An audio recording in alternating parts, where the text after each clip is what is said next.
Water park fun, shamrock, and I got these little things and they say words.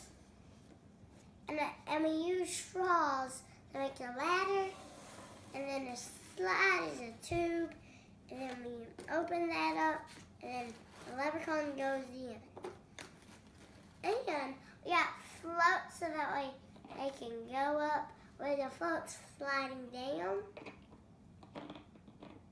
And we also got little umbrellas to keep the sun away.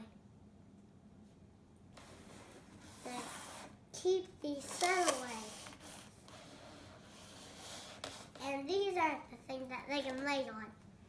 It's the slide. So this is gonna be the slide. Those are the waves. Oh.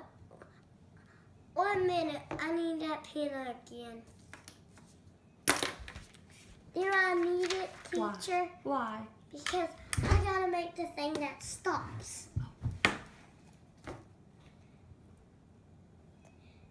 Make it a coin.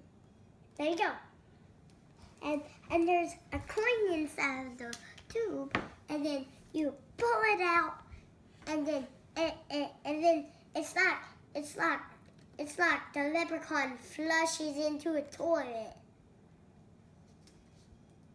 And this is just, these are the things, these are the umbrellas. This one kind of looks like a palm tree. And these don't. And around my neck. And those are the stairs for the slide. That's all.